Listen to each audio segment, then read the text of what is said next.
Amigos, muy buenas noches. Como cada lunes es un gusto poder acompañarles. Gracias por estar con nosotros aquí Entre Todos. Hoy platicaremos de la capacitación. ¿Sabían ustedes que en el Instituto Electoral del Estado de México hay posgrados, imparten posgrados? Bueno, estaremos hablando de este tema y también no nos ponemos de acuerdo los mexicanos, o sí nos podemos poner de acuerdo los consensos y los disensos. La invitación para que se queden con nosotros y platiquemos de estos temas.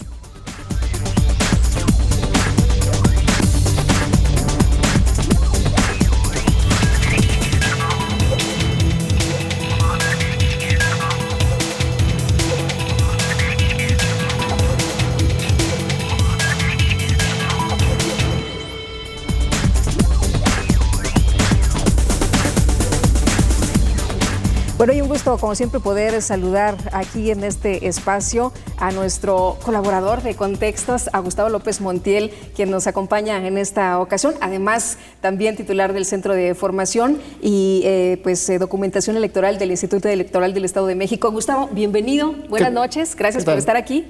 Gracias a todos por la invitación. Bueno, pues vamos a estar platicando precisamente de la capacitación, pero si te parece bien, vamos primero a revisar lo que platicamos en el programa anterior.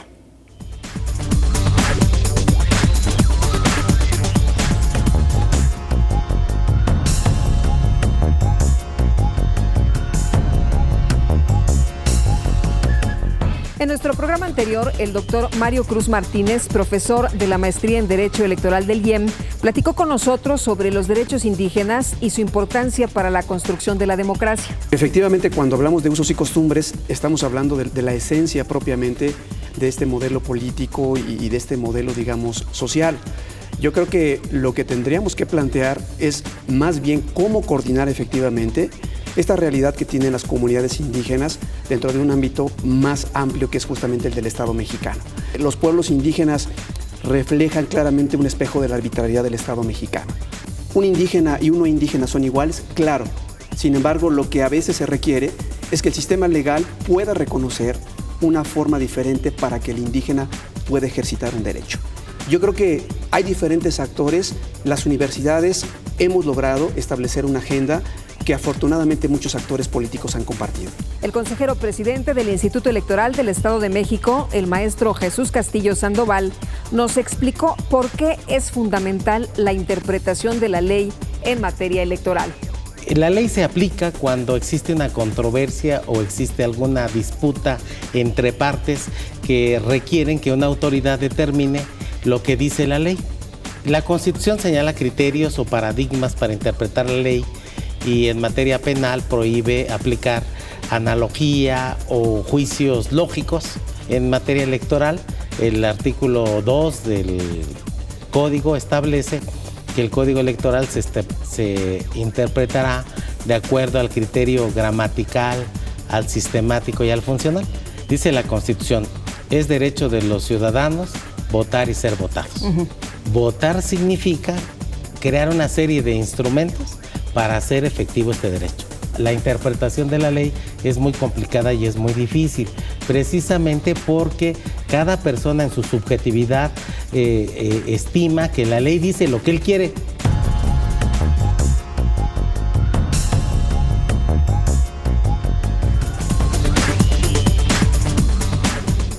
Bueno, Gustavo, y hablábamos de la capacitación, de lo importante que es, por supuesto, en todas las áreas, pero en el Instituto Electoral del Estado de México tiene otra visión, tiene otro, enfoque. Y te preguntaría, hay posgrados en el IEM, pero ¿cómo nace esta idea?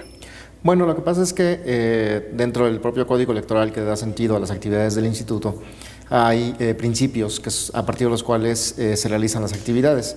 Uno de esos principios es el de profesionalismo. Y ese principio hace que la gente que trabaja en el instituto tenga no únicamente elementos como la imparcialidad, la legalidad, sino también la capacidad de realizar su trabajo de manera profesional. Como parte de las actividades que realiza cotidianamente el instituto, hace unos 4 años el Consejo General consideró que era importante pasar de un esquema de capacitación donde normalmente se daban cursos sobre temas específicos y así se generaba un conocimiento mucho más homogéneo en términos de la actualidad y de lo que los trabajadores del instituto tenían que hacer, a un esquema de capacitación profesional y posteriormente a un esquema de profesionalización a través de posgrados. Y en ese contexto se autorizó que se diseñara la primera maestría en Derecho Electoral y que se solicitara el reconocimiento de validez oficial de estudios a la Secretaría de Educación con el objeto de entonces transitar a una nueva dimensión de capacitación. Ahora, tenemos muchas instituciones, tenemos muchas escuelas muy importantes en este país que podrían también tener este tipo de capacitación. ¿Por qué llevarlo precisamente al instituto? Sí, en el instituto se han realizado diversas actividades, por ejemplo, algunas especialidades, incluso en algún momento algún programa de maestría con algunas instituciones de educación superior, en particular la UAM, también en algún momento Flaxo. Son labores que el instituto ya había realizado de alguna manera. Aquí el tema era, la reflexión y la discusión que se dio en el Consejo General era, ¿por qué si nosotros que somos los que somos profesionales, conocemos el tema, no avanzamos y vamos del espacio teórico a un espacio de profesionalización, obviamente del espacio electoral? Y entonces no es que seamos nosotros los que demos las clases a los alumnos, sino más bien conjuntamos el modelo teórico de la formalidad de las universidades con la práctica y la experiencia que el instituto ha tenido a lo largo de estos 17 años y las elecciones que ha conducido. Y entonces construimos algo que hasta ese momento no existía en el país, que era un programa de posgrado desde una institución electoral, que combina precisamente los espacios teóricos, los espacios prácticos de profesionalización de los propios servidores públicos electorales para, pues en ese sentido, darle mayor peso a la formación electoral de la gente que colabora en las elecciones. Oye, además temas muy especializados, ¿no? Sí, además temas muy especializados, porque además, si revisamos lo que se ha construido en los últimos años, hay nuevas figuras del derecho electoral. Por ejemplo, en el caso específico del derecho, hay, por ejemplo, estos amparos que se construyen, no son amparos en el sentido estricto, sino son recursos que se van llegan al tribunal electoral como tal, pero a veces no pasan por los institutos o los tribunales locales, sino que van directamente al tribunal, a la sala superior, porque algún derecho no se puede restituir si no se hace con rapidez, o por ejemplo los procedimientos administrativos sancionadores que son nuevos en la ley electoral, todo ese tipo de cosas que desde la reforma particularmente de 2007-2008 se instrumentaron, tanto en el espacio federal como en el espacio local, pues generó entonces la necesidad de construir un conocimiento de manera muy rápida, que fuera no únicamente el espacio teórico, sino a la par de la practicidad de estas herramientas. Por lo tanto, la necesidad de construir un programa ad hoc a las necesidades del instituto y además con espacios de especialización. Oye, ¿quién diseña los programas de estudio? ¿Quién diseña cómo va a ser la maestría y de qué va a ser la maestría? Bueno, hay un comité académico que es un apoyo del Centro de Formación y Documentación Electoral, que es el que realiza las actividades académicas del instituto. Este comité académico está integrado por 2 consejeros electorales y por 3 académicos, que normalmente son académicos integrantes del Sistema Nacional de Investigadores, que enfocan por lo menos 3 grandes vertientes: el derecho electoral, la administración pública o la administración electoral y el tema de sociología política, por la variedad de temáticas que se construyen en el espacio académico del instituto. Y entonces el comité determina la necesidad a partir de pues lo que en el propio instituto no únicamente se comenta, sino las exigencias de formación del instituto. Hay un estudio que hacemos sobre necesidades de capacitación y en ese sentido es un insumo del comité, y el comité dice, bueno, en este caso podemos abrir un programa con estas características. y entonces en el propio centro se establecen los lineamientos básicos que se circulan entre especialistas para poder construir entonces los programas del plan de estudios que se plantea, que después se envía a la Secretaría de Educación para su revisión. Ellos lo que hacen es enviar este programa a otros espacios de especialidad que son los que generan un dictamen, y al final, si el dictamen es favorable, se otorga el reconocimiento, y si no es desfavorable, pues entonces no. Es más o menos el procedimiento. Muy bien. Vamos a una pausa, si te parece bien, y claro, regresamos, sí, porque me imagino que mucha gente estará interesada en saber en dónde obtiene información, cómo se inscriben, cuándo se abren las convocatorias, quiénes pueden participar, en fin, hay muchas preguntas todavía, Gustavo. Vamos a unos mensajes y regresamos.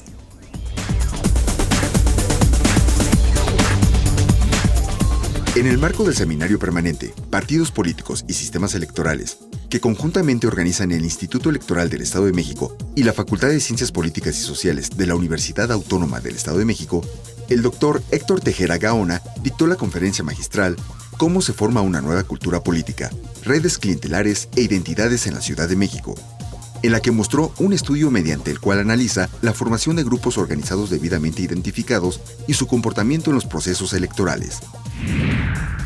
Actualmente, el trabajo legislativo incorpora en su quehacer instrumentos para crear políticas que favorecen a los grupos sociales que históricamente han sufrido discriminación, a consecuencia de diversos fenómenos sociales, ya sea creando leyes de carácter temporal para darles un trato preferencial o el acceso a recursos y servicios con el objeto de mejorar su calidad de vida, afirmó la maestra Nuria Gabriela Hernández Abarca, al impartir la conferencia Acciones afirmativas y el trabajo legislativo en materia de participación política, en el Centro de Formación y Documentación Electoral del Instituto Electoral del Estado de México. Dentro de las actividades que conjuntamente llevan a cabo el Instituto Electoral del Estado de México y la Secretaría de Educación del Estado de México, y a las que se ha sumado la Comisión de Derechos Humanos del Estado de México, con el objetivo de trabajar de manera coordinada en la formación de ciudadanos con vocación democrática, se llevó a cabo el primer Foro de Valores y Derechos Humanos en Preescolar, en el que se dieron testimonios sobre el impacto que ha tenido en este nivel educativo la conformación de los consejos promotores de valores y derechos humanos.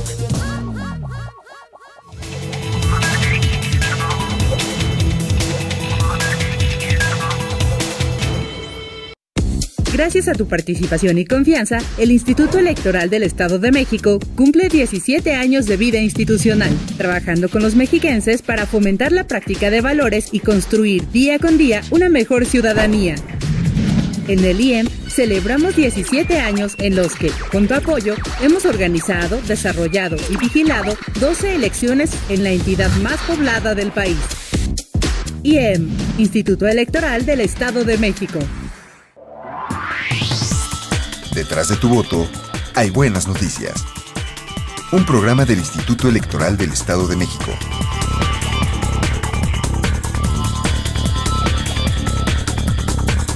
Síguenos a través de www.ieem.org.mx, todos los miércoles a las 12 horas. IEM, Instituto Electoral del Estado de México. Haz lo tuyo.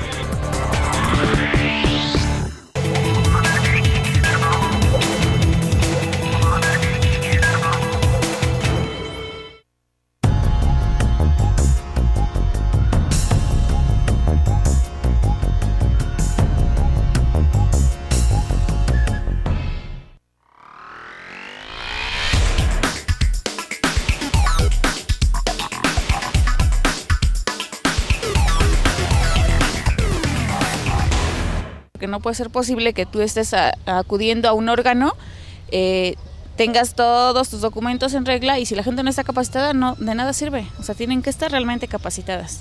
Para que nos orienten más, porque nada más vamos a votar por votar a lo mejor algunos. Porque pues hay muchas personas que no saben y hay que nos enseñen cómo y que estén capacitadas, si no, pues cómo. Pues porque sí, porque cada día necesitamos estar más preparados. Yo creo que sí, porque estamos viviendo ya tiempos ya más atrasados, ¿no? O sea, todo, yo creo que ya lo que realmente vivíamos como democracia para mí se ha estado perdiendo. Entonces, pues sí, más capacitación de lo que se necesita.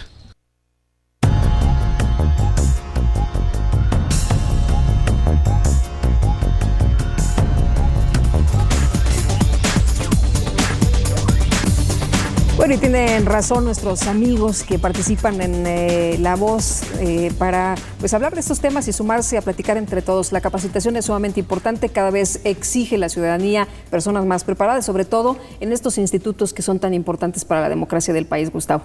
Así es, y como lo comentaba, uno de los principios con los que elaboramos es el tema de profesionalización y por lo tanto los servidores públicos electorales requieren de conocimientos actualizados, prácticos, que resuelvan los problemas de la ciudadanía y es uno de los objetos de los programas que tenemos. Ahora te preguntaba antes de irnos a la pausa, el tema seguramente ha generado mucho interés entre nuestros amigos que están viendo Entre Todos esta noche. ¿Cómo se le hace? ¿Es dirigido a cualquier persona, cualquiera que esté interesado en temas electorales puede participar y puede capacitarse, hacer el posgrado ahí en el IEM? Sí, tenemos 3 programas. Un programa en Derecho Electoral, que es fundamentalmente para abogados, pero eventualmente puede entrar alguna persona que tenga cierta experiencia en el tema electoral. Está la maestría en Administración Electoral, que es un poco más abierta a licenciaturas de otros tipos, y que tiene como objeto fundamentalmente tocar los distintos aspectos del manejo electoral en distintas vertientes como geografía electoral, administración, planeación estratégica, modelos de gestión, un conjunto de condiciones que son importantes para que alguien que se especializa en el espacio electoral, no necesariamente en el derecho electoral, sino en la administración, pueda realizar su trabajo. Y un programa de especialidad que se abrió el año pasado en Derecho Procesal Electoral, que tiene que ver con estas ya cosas mucho más específicas del derecho electoral, por ejemplo, con la instrumentación de quejas, de denuncias, de cosas que tienen que ver con ya la práctica como tal de los tribunales electorales. Esos son los 3 programas que tenemos. Oye, ¿y qué tanta demanda tiene?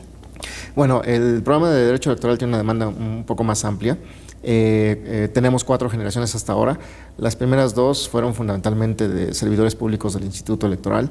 La tercera y la cuarta han tenido ya participación de ciudadanos y de otros especialistas o de interesados en el tema político electoral. La demanda es un poco amplia, de hecho, pero la convocatoria estará saliendo, si la aprueba el comité académico en tiempo, estará saliendo más o menos en julio, a finales de julio, principios de agosto podrán consultar la página del instituto para ver las convocatorias de los 3 programas. El comité académico es el que ubica las convocatorias, las aprueba y las publica. Hay un proceso de admisión, hacemos un examen de conocimientos, una valoración curricular y una entrevista con un comité académico, y este comité a final de cuentas es el que decide el ingreso. ¿Hay becas? Bueno, el programa en realidad no cuesta. Como instituto no podemos cobrar y por lo tanto pues las personas que entran podríamos decir en ese sentido que están becadas, porque a final de cuentas no pagan por los estudios. Ahora, ¿las personas interesadas pueden consultar todo esto que nos has dicho, los requisitos, en alguna página? Sí, en la página del instituto, www.ieem.org.mx. A finales de julio, más o menos calculo que estará la convocatoria ya lista, principios de agosto, para hacer el procedimiento de admisión más o menos en agosto, a mediados de agosto, y las clases comienzan a finales de agosto. Oye, ¿hay semestres, son trimestres? ¿Cuánto dura? Son semestres con 2 módulos en cada semestre, se llevan normalmente 4 materias por semestre.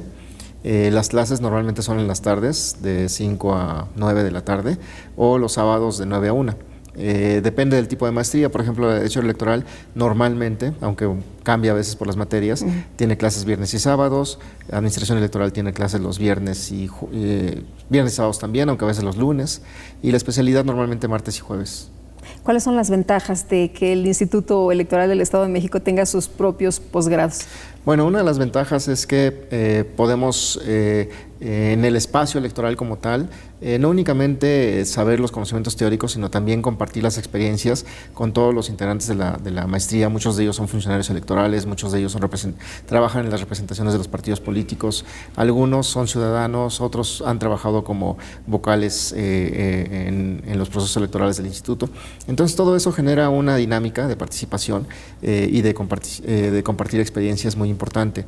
Los profesores normalmente son integrantes del Sistema Nacional de Investigadores en general, vienen de distintos espacios del propio instituto algunos. Hemos entrevistado a algunos, por cierto, Así aquí. es. Sí. Hay varios que han venido aquí al programa y muchos otros son, vienen de la Universidad Autónoma del Estado de México, de la UNAM, del Instituto de Investigaciones Jurídicas, de la Ibero, del TEC de Monterrey. Es decir, hay una confluencia de participaciones muy importante, además muy variada, y por ejemplo de la FES Aragón, de la FES Acatlán, de universidades representativas tanto del Estado como del país. En ese contexto, por ejemplo, hay otras experiencias de maestrías de este tipo, programas de este tipo en las universidades, pero como lo comentaba, muy pocas en institutos electorales. Tan especializado, ¿no? Ya lo decías hace unos momentos. Oye, ¿y a quién atrae más? ¿Sí atrae muchos chavos ese tema de la cuestión electoral? Sí, por ejemplo, la de administración electoral atrae a más gente joven. La de derecho electoral atrae a más gente con cierta experiencia ya en el espacio electoral. A lo mejor gente que ha sido representantes de partidos, gente que ha trabajado como vocales o como instructores o monitoristas en algunos procesos electorales. Y además, como el examen de conocimientos genera un filtro de conocimientos en ese sentido, pues a final de cuentas quedan grupos muy, con cierto nivel de conocimiento, con cierto nivel de desafío para los profesores también, y en ese sentido, como lo comentaba, la experiencia de aprendizaje me parece es relevante. ¿Cuántos alumnos pueden aceptar? Normalmente aceptamos generaciones de 20 alumnos. Las últimas dos han sido de 20 alumnos, las primeras fueron de 30, un poco por la necesidad de capacitación del instituto, pero últimamente se ha venido cerrando un poco el espacio, no únicamente por la competencia que ha sido mucho más amplia, sino también por la necesidad propia del instituto de establecer grupos de alta calidad que después seguramente van a estar compitiendo para ser vocales o para ser integrantes de la planta permanente del instituto, y por lo tanto pues se requeriría cierto nivel de profesionalización para garantizar un lugar. Ahora, en el Instituto Electoral del Estado de México existe esta clase de posgrados, este tipo de capacitación. ¿Qué pasa en el resto de los institutos? ¿También ocurre lo mismo? Bueno, nosotros al inicio de la elaboración de los programas hacemos también estudios de benchmark para ver qué pasa en otros institutos. Tenemos conocimiento, y porque nos han pedido colaboración en ese sentido, el Instituto de Chiapas, por ejemplo, nos ha pedido cierto apoyo en la elaboración de su propio programa. Sabemos que hay un programa en línea que tiene el Tribunal Electoral del Estado de Jalisco, que da servicio a algunos institutos también, pero es un programa no presencial, sino en línea. Creo que también tienen una parte presencial, pero como tal, un programa o programas de este tipo, y con la variedad, por ejemplo, el tema de administración electoral o el de procesal electoral como tal ya en particular, creo que somos la única experiencia. Oye, ¿qué impacto tiene y qué cambio se ha notado después de que ya durante 4 años se ha capacitado a gente y que se han especializado en estos temas?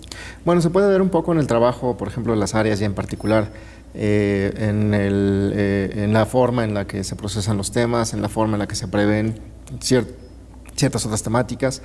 Por ejemplo, en la maestría de administración electoral se les capacita también para realizar, por ejemplo, reuniones de cuerpos colegiados, electorales fundamentalmente, para realizar actividades en el espacio de la geografía electoral. Todo ese tipo de cosas por ejemplo, en el último proceso se comenzaron a instrumentar en algunas experiencias. Estamos en la documentación de eso a partir de los trabajos de tesis de los alumnos o de investigación de algunos alumnos, pero bueno, todavía es un trabajo que por la naturaleza académica del mismo tarda un poco, pero al final de cuentas comienza a haber ciertos resultados. También ha habido hay normalmente en las generaciones integrantes de institutos electorales de otros estados o de tribunales electorales que son alumnos, por ejemplo, de la sala regional del Tribunal Electoral del Poder Judicial de la Federación, del Instituto Electoral del Distrito Federal, del Instituto Electoral de Querétaro, del Tribunal del Estado de México. Es decir, hay integrantes de otros órganos electorales que acuden a estas maestrías para profesionalizarse también. ¿Y qué es lo que viene para la capacitación en el IEM? Bueno, en una primera instancia, fortalecer estos programas y consolidarlos. El de Derecho Electoral está consolidado de alguna manera en términos de cierta presencia. Tenemos ya a los primeros egresados, después de haber realizado ya sus trabajos de tesis y haber hecho todo el proceso correspondiente. Y en buena medida pues se está revisando, viene ya un periodo de revisión de los contenidos del programa que hasta el momento se ha tenido, que son ya 5 años más o menos, para ver qué temas hay nuevos, cómo se pueden modificar el programa de estudios, y también un espacio de valoración del instituto para ver la experiencia y ver hasta qué punto estos programas han servido o no, y la necesidad de mantenerlos. Muy bien. Gustavo, ha sido un gusto como siempre platicar contigo, te seguimos viendo en Contextos. Claro que sí. Gracias. Muchísimas gracias, que tengas buena noche. Gracias a todos. Hasta luego. Es Gustavo López Montiel. Nosotros hacemos una pausa y enseguida estamos de regreso. Los consensos y los disensos, ¿nos podemos poner de acuerdo? Regresamos.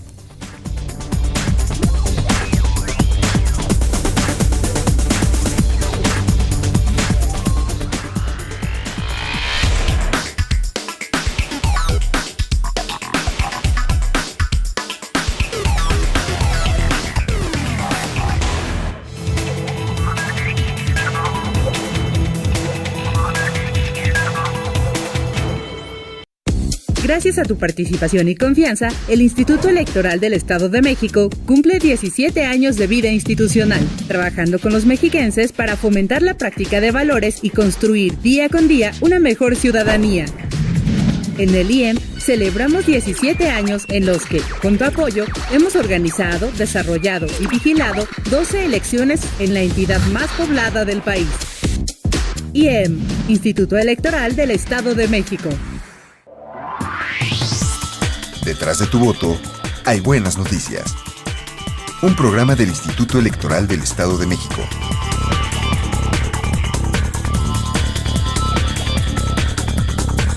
Síguenos a través de www.ieem.org.mx todos los miércoles a las 12 horas. IEM, Instituto Electoral del Estado de México. Haz lo tuyo.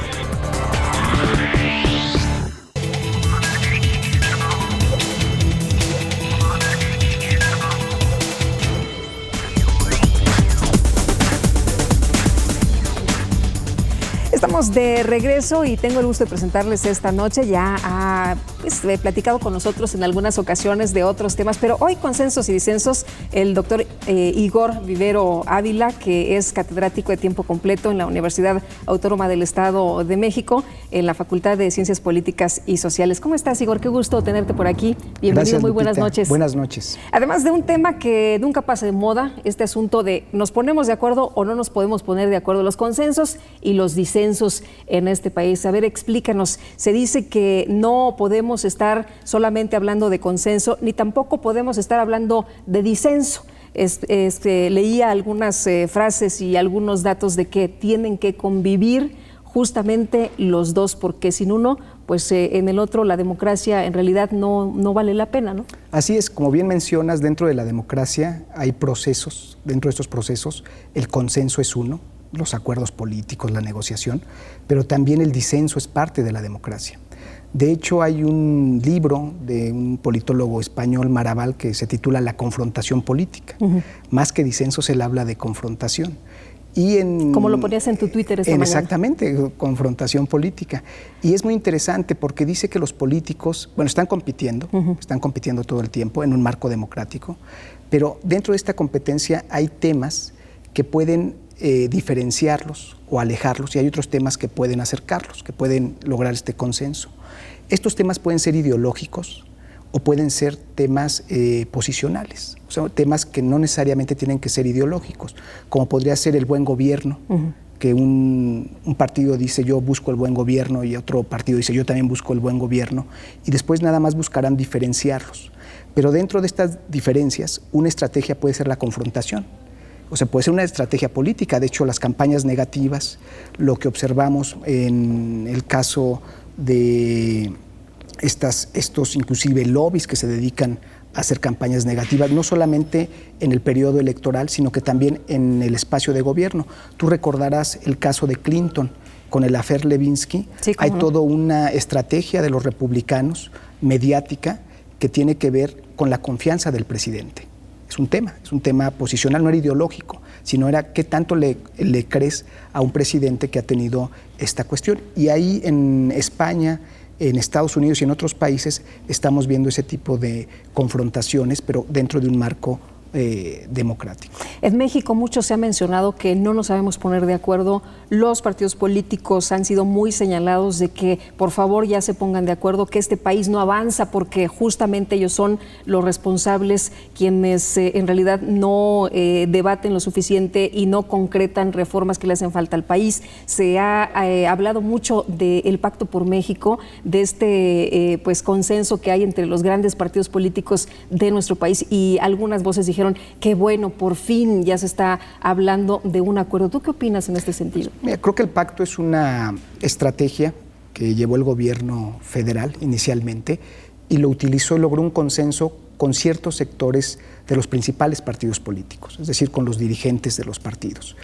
Pero la política, pues participan, hay más actores que participan, y me parece que el Congreso, el Poder Legislativo, es el espacio por naturaleza, por el diseño institucional, donde se tendrían que dar los principales acuerdos, por la misma labor del legislativo, y además está integrada por los partidos políticos. Entonces el Congreso me parece que es un rol fundamental, inclusive tiene una participación importante en el pacto. Ahora, es difícil que los partidos todo el tiempo estén en coaliciones de gobierno. ¿Por qué? Porque en un sistema presidencial el costo para la oposición es mayor si se mantiene en esta coalición, porque vienen elecciones, a diferencia de un sistema parlamentario que partidos que no van a quedar en primer lugar, pero que pueden formar gobierno, pues se mantienen. Ese es el incentivo de mantenerse en la coalición. Creo que desde los 80s a la fecha se han logrado ciertos acuerdos importantes en México, y los partidos políticos, los tres principales partidos políticos, han participado en estos grandes acuerdos. Unos hemos visto que son las reformas electorales, es decir, lo que tenemos de construcción en órganos electorales a nivel nacional y local es un acuerdo importante de las fuerzas políticas. Otro tiene que ver inclusive con el aprendizaje de los gobiernos divididos. Es decir, mientras había solo un partido político que era dominante en el área electoral y en el área de los espacios de representación política, pues era más sencillo, digamos, las tareas para este partido. En el momento que hay otras fuerzas políticas con sus dinámicas internas, con sus competencias internas, pues esto hace un aprendizaje diferente.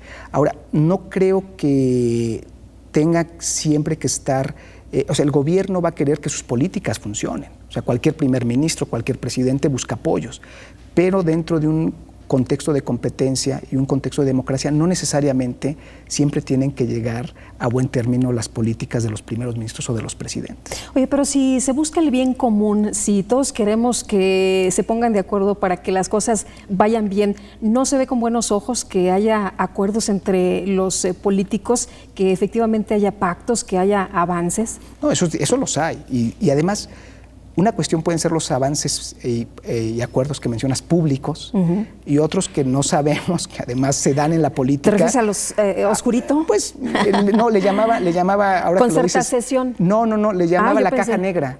Easton decía en teoría de sistemas que haz de cuenta que el gobierno o estos nervios del gobierno es una caja negra donde sale una decisión, pero no sabemos realmente.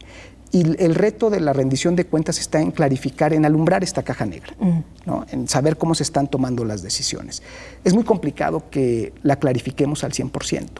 De hecho, en las semanas pasadas recordarás este nuevo affair para Estados Unidos de las cuestiones de espionaje que le salta al gobierno de Obama. Bueno, eso tiene que ver con la caja negra, porque ellos no van y rinden en los medios de comunicación, estamos espiando por la seguridad, no, pues es la caja negra. Como decían, ¿no?, que ahora sí el gobierno escucha a todos. Exactamente, es el gran hermano, ¿no? El Big Brother pues sí, de Orson Welles. Orson Welles. Sí, de 1984, así el libro, que se está releyendo aparte muchísimo. Así es. Yo creo que la literatura nos ha dado muchas pistas de lo que realmente es parte de la práctica política. Entonces sí hay un constante reto. Ahora, los ciudadanos no tenemos la misma información que tienen los gobiernos. Tenemos una información asimétrica. Hemos delegado, inclusive por tenerlo, comentamos en otro programa, políticos profesionales. Y en ese delegar hay cierta confianza que estamos apostando. Los acuerdos son fundamentales en la política. O sea, va a haber acuerdos y va a haber disensos. Y pueden ser acuerdos públicos de cara a la opinión pública, y pueden hacer acuerdos dentro de la caja negra. Claro. Es George Orwell, creo, es el autor. No nos vayan a decir cuáles son nuestros tres libros y nuestros tres autores. Orwell, claro. Sí. Y bueno, en el caso de los consensos, de las confrontaciones, hemos visto que estas se dan entre partidos políticos, pero ¿qué pasa?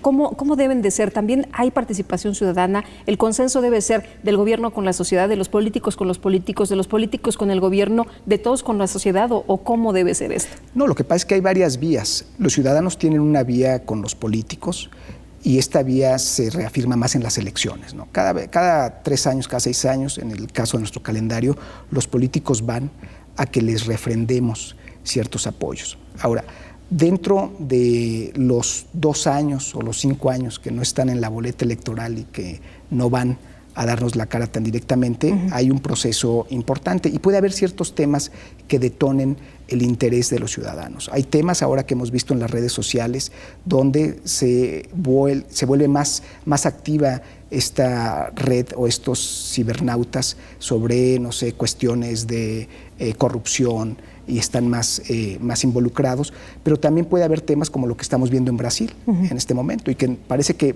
detona, que parecía que todo estaba bien, sí, pero hay cierta inconformidad y no es nada más con un gobierno, sino es con toda esta clase política. Ahora, este tipo de manifestaciones, con la particularidad del caso, no son nuevas dentro de un contexto de estas democracias emergentes. Hace unos años fue en Argentina, recordémoslo, ¿no? Los cacerolazos que decían que se vayan todos y que hubo una serie de presidentes en una semana.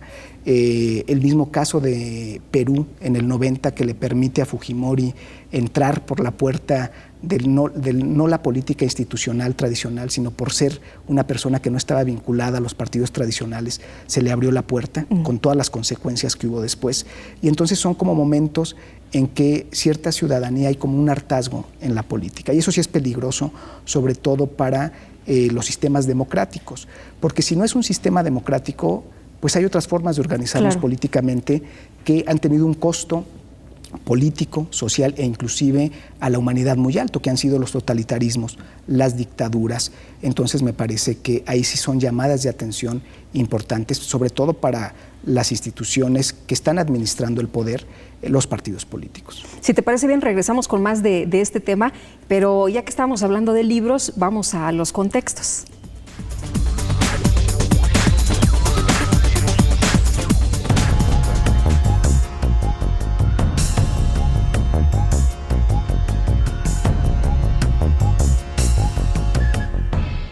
El Instituto Electoral del Estado de México tiene entre sus fines la promoción de los valores de la cultura política y democrática. Para ese fin, el Instituto realiza un conjunto de publicaciones que tratan sobre diversos temas de la materia político-electoral. En ese sentido, tenemos diversas líneas editoriales, a partir de las cuales se hace esta labor de difusión y promoción de valores y cultura política democrática. Todas ellas apoyadas por un comité editorial que se encarga de revisar, calificar y dictaminar las obras que el Instituto edita a lo largo del año.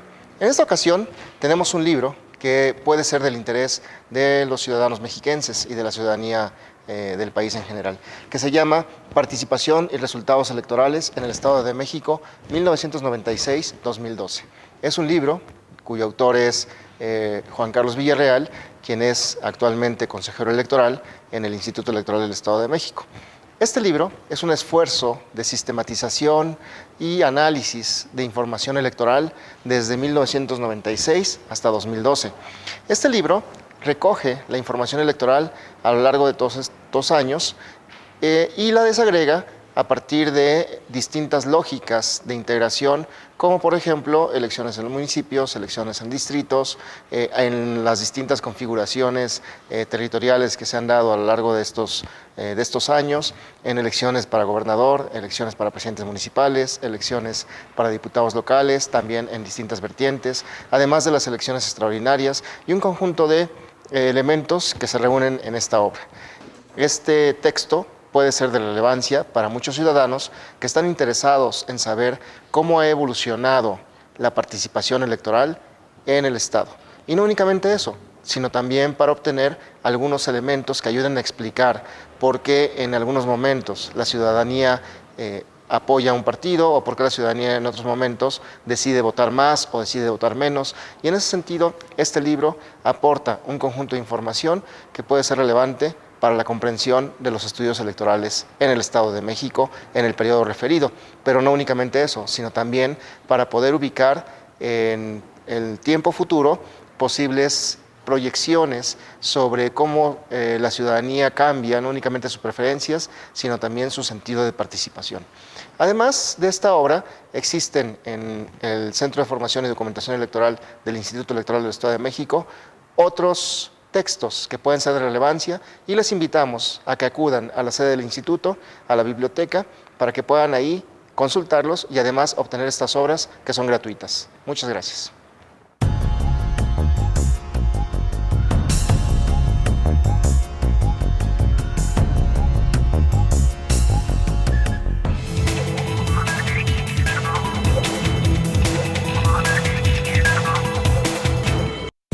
Gracias a tu participación y confianza, el Instituto Electoral del Estado de México cumple 17 años de vida institucional, trabajando con los mexiquenses para fomentar la práctica de valores y construir día con día una mejor ciudadanía.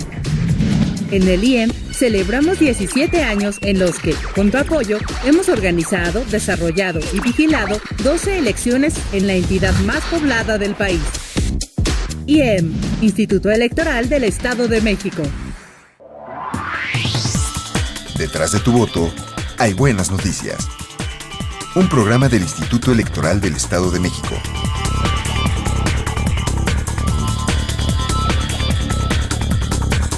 Síguenos a través de www.ieem.org.mx, todos los miércoles a las 12 horas.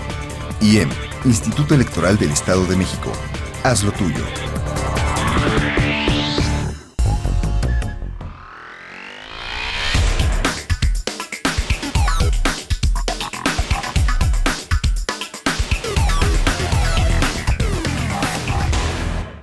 Todos tenemos el mismo derecho y todos tenemos que opinar qué está bien, qué está mal. Claro, es muy importante y hay que respetar la opinión de cada quien.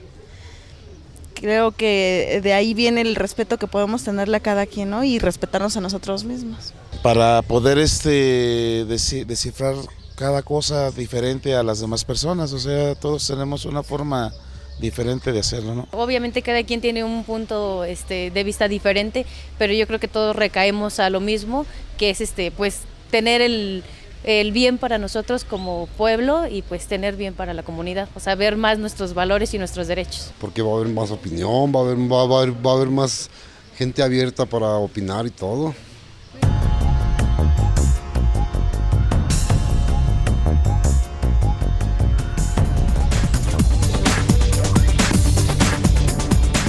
Bueno, dicen que no debemos asustarnos cuando hay confrontación, porque hay canales precisamente para dirimir esto. ¿Cuáles son los canales, Igor?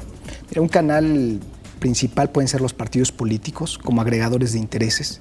Otro puede ser el legislativo, que tiene institucionalmente la representación de los partidos, pero también hay canales que no necesariamente tienen que estar en estos órganos de gobierno, los movimientos sociales, las organizaciones de la sociedad civil, es decir, toda esta parte de organización de la ciudadanía. Y creo que una herramienta fundamental es la palabra, el diálogo, la cuestión de convencer al otro. Somos sociedades complejas, diversas, antagónicas, y una de las herramientas y virtudes que tiene la política es el diálogo. Entonces, la democracia también ha logrado algo muy, muy importante que ninguna otra forma de organización política lo permite, y es decir, le prevé al disidente, le garantiza esa disidencia. Es decir, a las minorías les garantiza representación, les garantiza ciertos derechos que en un sistema totalitario serían impensables. Quien no piense igual de los que detentan el poder, o en una junta militar, una dictadura, pues no permiten esa parte. Tenemos experiencias muy dramáticas en ese sentido. Entonces, esta herramienta que a veces dejamos de lado es muy importante. Es decir, lo que se puede decir ahora en las redes sociales, escribir en un periódico, organizarse, pero implica un esfuerzo que muchas veces los ciudadanos no estamos dispuestos a invertir. Dicen que en las democracias lo fuerte no es que no tengamos consenso, sino querer anular el disenso. Así es. ¿No? Es lo que se ha manifestado. Te quiero preguntar, ¿cuáles son las formas nocivas de tanto el consenso como la confrontación? No le vería como cuestiones nocivas en el sentido si es un acuerdo. Inclusive en el ejemplo que te comentaba de este texto, la confrontación es muy severa en el caso español. En el gobierno, en el último periodo de Felipe González, la derecha española, el PP, hace una política muy severa de confrontación, pero muy severa. Lo atacan de 1000 cosas que a veces nos espantamos aquí. Hay un debate muy fuerte. Y eso más que tiene un efecto, y el efecto es la polarización. Y hay como dilemas importantes en todas las sociedades que tienen que estar al margen de esta polarización. Y te pongo el caso español en el caso del terrorismo. Es decir, un acuerdo que se logró que independientemente de quién estuviera en el poder, eso no se iba a meter a la discusión de los partidos políticos. Y en esta parte lo meten a la discusión y tiene un efecto nocivo respecto a la legislatura, respecto a las políticas. Entonces, creo que hay un límite, hay como políticas de Estado que no necesariamente tienen que estar en esa confrontación. Ahora, la vida privada de los políticos también me parece que es una parte donde se han excedido muchas veces, porque es la vida privada de un ser humano que tiene que estar salvaguardada, y en esa cuestión muchas de las campañas negativas han llegado a esta parte, dejando de lado la cuestión pública. Es decir, los políticos la mayoría de los políticos, me atrevo a decir, tienen una trayectoria pública previa en los partidos políticos, en cargos de elección popular, y dentro de esa trayectoria pública han tomado decisiones que pueden ser evaluadas. Y ahí es donde tendríamos que centrarnos más en sus decisiones políticas. ¿Qué tan importante es la participación de los ciudadanos y en realidad a la gente le interesa estar atenta de estas discusiones, de estos diálogos que se llevan a cabo, de estos encuentros y desencuentros? Mira, creo que los estudios de opinión nos dicen que hay poco interés en la política, y ahí hay una gran paradoja, porque la política es algo que nos afecta en el día a día. Una reforma hacendaria, una reforma educativa tiene impactos en nuestra vida cotidiana, y parece que la vemos muy alejada porque no es nuestra profesión, digamos, salvo los que estamos estudiando, a los que toman decisiones, pero la mayoría de la ciudadanía pues no está involucrada al 100% en la política. Sin embargo, con la información que tiene, esta ciudadanía toma decisiones políticas, afectivamente, evaluativamente, cognitivamente, con lo que tiene, y es válido, o sea, es respetable cómo toma esas decisiones. Pero de esas decisiones de apoyar o no apoyar a ciertos candidatos, de involucrarse o no involucrarse en ciertos temas públicos, hay un efecto tanto para su vida particular como dentro de una colectividad, porque al final somos sociedades que estamos interconectadas. Entonces, si alguien pasa de la política todo el tiempo, pues va a llegar alguien que va a tomar ese lugar y va a tomar decisiones, su regidor, su presidente municipal, su legislador. Y si está tan alejado del mundo de la política, le dejamos un cheque en blanco a estos políticos para que no tengan una rendición de cuentas. Hay políticos honestos, yo no creo que todos los políticos sean corruptos y esta parte.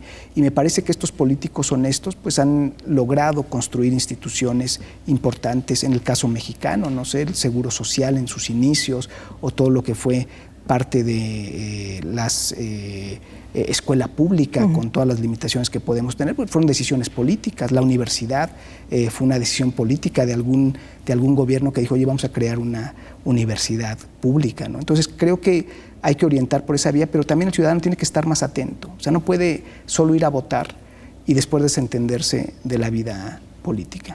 Igor, ¿quién impone la agenda? ¿Por qué nos metemos de pronto en una discusión en otra? Hay gente que dice, bueno, yo todavía no termino de procesar lo que pasó con la reforma educativa y ya se viene la reforma energética y ya se viene la reforma hacendaria.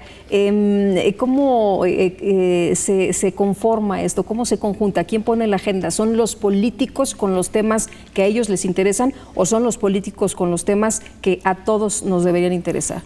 Pues a lo mejor es una mezcla de las dos, porque por un lado los gobiernos quieren marcar su agenda, por otro lado la oposición quiere marcarle la agenda al gobierno, Por otro lado, los medios de comunicación también quieren marcar la agenda y todos estos intereses creados. Entonces se vuelve complejo porque los gobiernos con sus oficinas de comunicación pues quieren ofertar sus políticas de la mejor manera.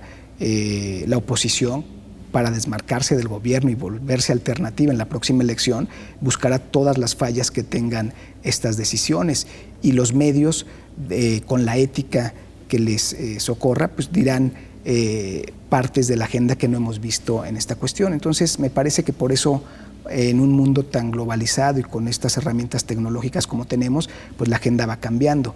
Ahora, la agenda puede cambiar, pero los problemas políticos y sociales ahí están. Es decir, esa es otra cuestión. Si los políticos quieren ver estos problemas, los quieren afrontar, pues es una decisión de ellos.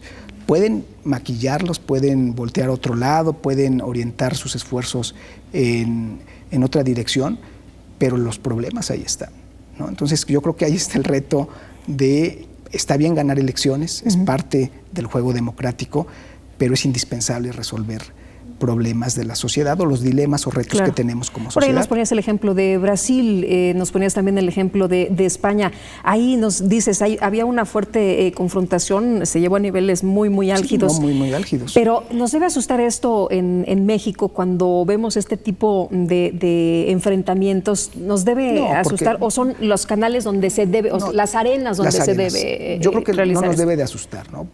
Tiene una consecuencia. De hecho, el 2006 hubo una confrontación política muy importante en México, entre dos fuerzas políticas y entre un candidato opositor que se dedicó a confrontar al gobierno, pero de un lado institucional, o sea, no fue una confrontación armada, nunca se llamó a las armas, me parece responsable, o sea, dentro del mundo de la política.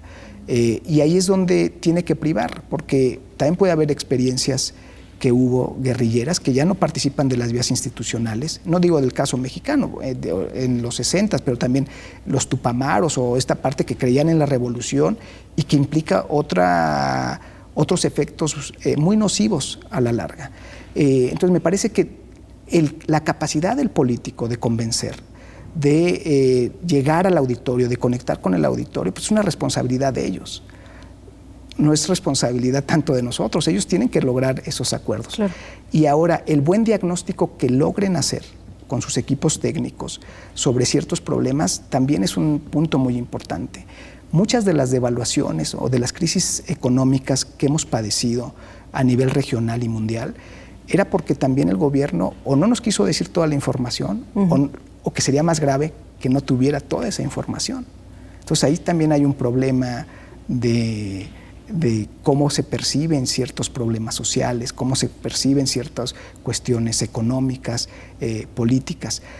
Si ves, México logró, para algunos, de una forma pacífica, transitar de un sistema que no era competitivo a otro competitivo. Y digo pacífica como entre comillas, porque sí hubieron acontecimientos violentos. El 94 fue un acontecimiento con crímenes políticos muy violentos. Los asesinatos del PRD. Los asesinatos del PRD. Pero se ha logrado un acuerdo. Me parece que ahora el reto está en poder mantener estos acuerdos y poder desarrollar hacia los retos que tenemos. Pues si te parece bien, nos quedamos con esta reflexión, Igor, y como siempre, un placer poder escucharte en este espacio. Muchas gracias. Gracias. Al contrario. Y bueno, ya nos vamos. Muchas gracias a usted que nos acompañó en esta hora, platicando entre todos de temas importantes. Ya escuchó usted que, pues, fundamental, clave, la participación ciudadana para que nadie tome decisiones por usted. Les deseo que tengan muy buena noche, que tengan muy buena semana y que la pasen muy bien.